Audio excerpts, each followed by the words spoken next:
एक गांव में एक गुजरी रहा करती थी। वो श्याम प्रभु की परम भक्त थी। श्याम प्रभु की कृपा से उसका विवाह बलवीर नामक एक गुजर से हो गया।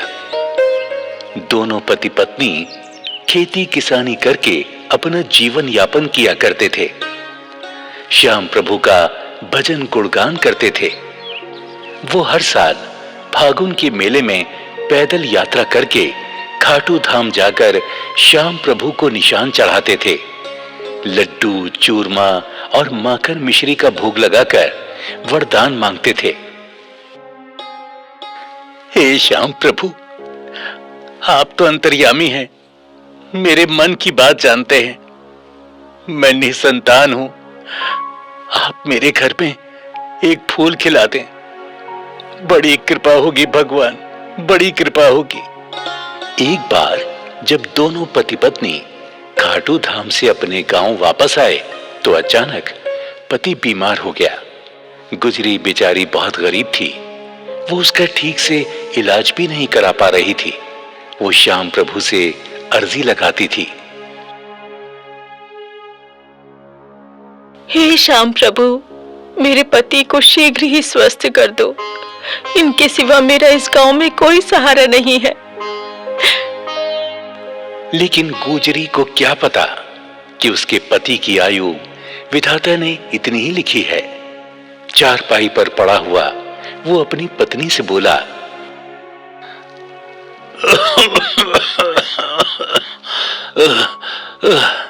भाग्यवान, मुझे तो लगता है मेरा अंतिम समय आ गया है।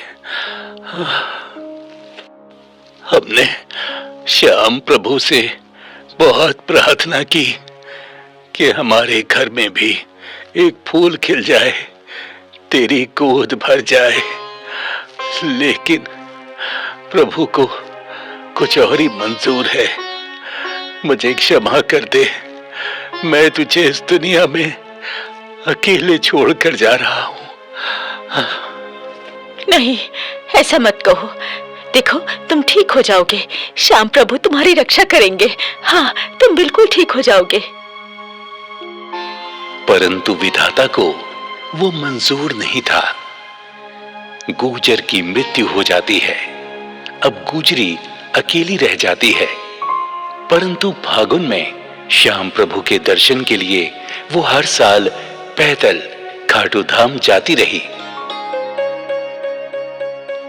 एक बार जब वो खाटू धाम जा रही थी तो उसे बियाबान जंगल में एक नन्हा सा बालक रोता हुआ मिला।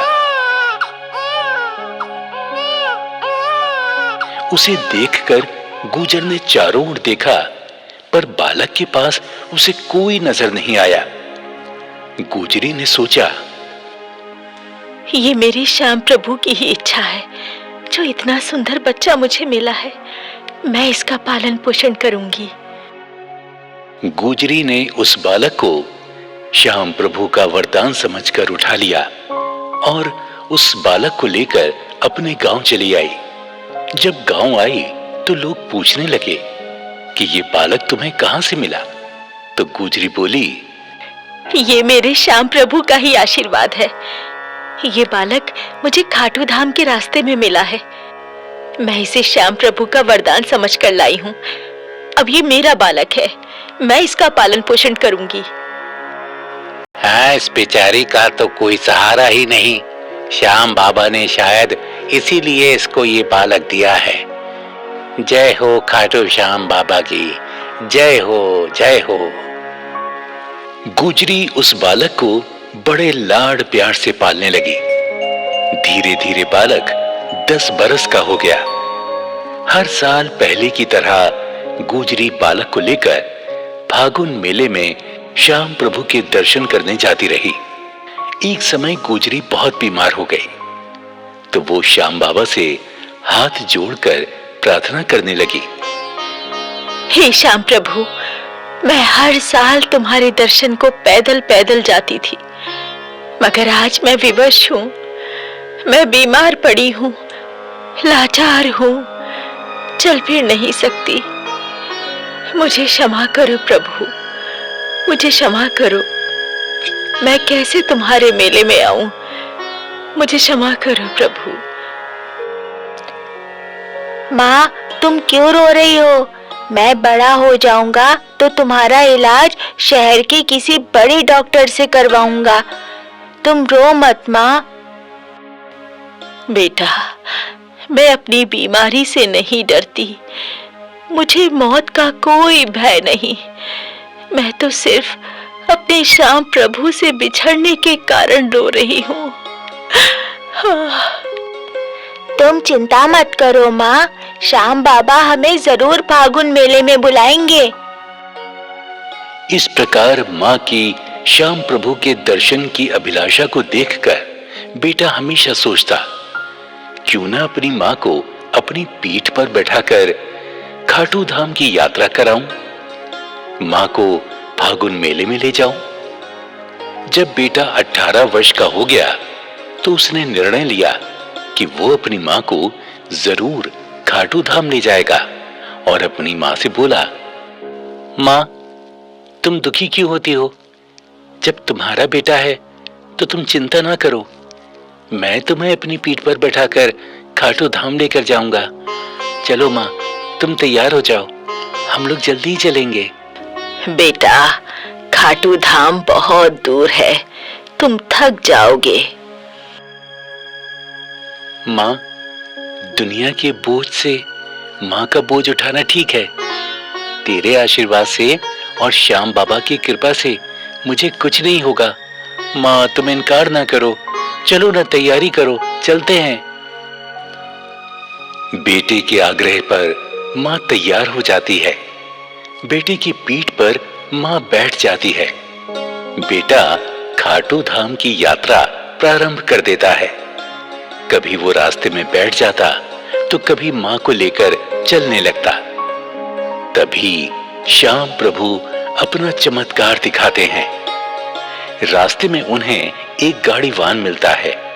वो पूछता है, बेटे, तुम कहां जा रहे हो और ये बुढ़िया तुम्हारी कौन है? बाबा, ये मेरी माँ है। बीमारी के कारण ये चल नहीं सकती, इसीलिए मैं इसे अपनी पीठ पर बैठाकर खाटू धाम लेकर जा रहा हूं। माँ की इच्छा है कि मैं श्याम प्रभु के दर्शन करूं। वाह बेटा वाह, तुम धन्य हो जो अपनी माँ की इच्छा पूरी कर रहे हो। इस कलयुग में तुम श्रवण कुमार हो। धन्य हो बेटा, धन्य हो। अच्छा बेटा, तुम अपनी माँ को लेकर मेरी गाड़ी में बैठ जाओ। मैं भी खाटू धाम की ओर जा रहा हूं, तुम्हें मैं वहीं छोड़ दूंगा। इस गाड़ीवान को मैं जानता नहीं, मैंने कभी नहीं देखा इसको। मैं क्या करूं, ये तो मेरे लिए अनजान है।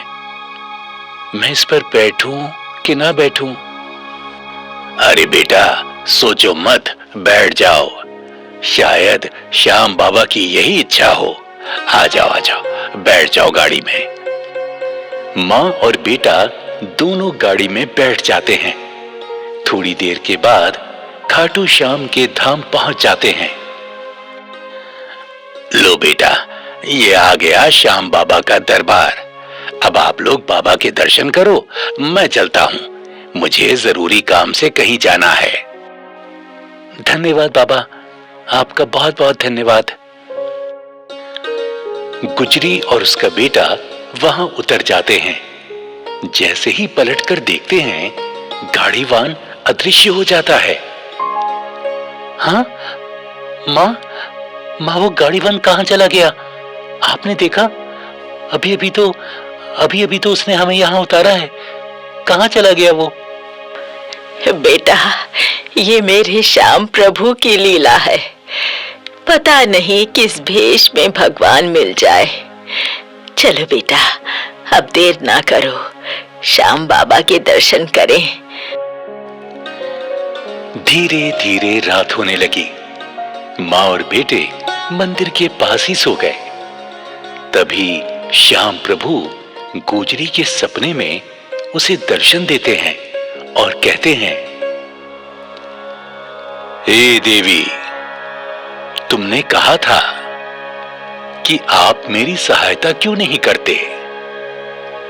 तो हे देवी सुनो, जब तुम्हारा बेटा तुम्हें मेरी यात्रा करा रहा था तब वो गाड़ीवान मैं ही तो था। तुम जैसे भक्तों की रक्षा मैं सदैव करता हूं। भक्तों की पुकार सुनकर मैं कभी घोड़े पे सवार तो कभी गाड़ीवान बनकर उनकी सहायता करता हूं। इसलिए देवी, मैं भक्तों के साथ सदैव रहता हूं। इतना कहकर श्याम प्रभु अदृश्य हो जाते हैं। अगली सुबह जब गुजरी नींद से जागी तो श्याम प्रभु के सम्मुख हाथ जोड़कर क्षमा मांगने लगी। हे प्रभु, मैंने जाने अनजाने में जो भी आपके लिए गलती की हो तो मुझे नादान अज्ञान समझकर क्षमा करें। हे श्याम प्रभु, यदि मुझसे प्रसन्न है तो मेरी ये विनती भी स्वीकार करें। हे नाथ, मैं आपसे कभी बिछड़ना नहीं चाहती, इसलिए मुझे हमेशा हमेशा के लिए अपने चरणों में ही स्थान दे दीजिए, ताकि सदा सदा आपके चरणों में ही वास करूं, मैं आपकी सेवा करूं, आपकी सेवा से कभी दूर ना रहूं। हे नाथ, मेरी दूसरी इच्छा है कि मेरा बेटा मेरे बाद अनाथ ना हो जाए। उसे सदा अपनी सेवा में ही रखना है प्रभु, सदा उसे अपनी सेवा में ही रखना।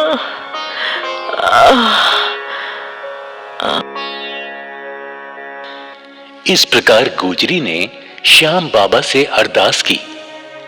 गुजरी जैसे ही विनती करके मंदिर के आंगन में आई, उसे बड़ी जोर का चक्कर आया और वो वहीं गिर गई। मां को देखकर बेटा घबरा गया। अरे मां, मां, मां, मां, तुम्हें क्या हो गया?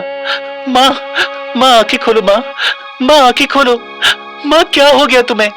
मां आंखें खोलो ना, मां आंखें खोलो, मां आंखें खोलो, मां क्या हो गया तुम्हें? मां। बेटे का विलाप सुनकर वहां कई लोग इकट्ठे हो गए। पुजारी ने हाथ पकड़कर नब्ज देखी तो वो सन्न रह गया। बोला, बेटा, अब तुम्हारी मां इस दुनिया में नहीं। शायद श्याम प्रभु की यही इच्छा थी। परंतु पुजारी जी, अब मैं क्या करूं? मैं तो असहाय हो गया हूं। मैं मां का अंतिम संस्कार कैसे करूंगा? बताइए, कैसे करूंगा मैं? बच्चा, तुम चिंता मत करो, हम चिता की तैयारी करते हैं। हाँ, हम सब मिलकर तुम्हारी माता का अंतिम संस्कार कराएंगे। नहीं, इस देवी को अग्नि नहीं दी जाएगी। ये श्याम बाबा की भक्तिन है, इसे समाधि में ही स्थान दिया जाएगा। वहां उपस्थित सभी लोगों ने उसकी बात मान ली और खाटू धाम से कुछ ही दूरी पर उसकी माता की समाधि स्थल बना दिया गया। वो गुजरी सदा सदा के लिए अमर हो गई। वो आज भी श्याम बाबा की सेवा में लीन है। बाबा, बाबा, मेरा अब कोई नहीं। आप तो हारे के सहारे हैं बाबा। मुझे भी सहारा दो, ताकि आपके धाम पर ही रहकर मैं सदा आपकी सेवा करता रहूं, सदा आपकी सेवा करता रहूं बाबा। और इस प्रकार वो बालक जो अपनी मां से बिछड़ गया था, वो श्याम प्रभु के वरदान से उस गुजरी को प्राप्त हुआ और खाटू श्याम का परम भक्त और श्याम बाबा का पुजारी बना। इससे यही प्रेरणा मिलती है कि श्याम प्रभु हारे के सहारे हैं। वो अपने भक्तों का हमेशा ध्यान रखते हैं। जय श्री खाटू श्याम की, जय हारे के सहारे की।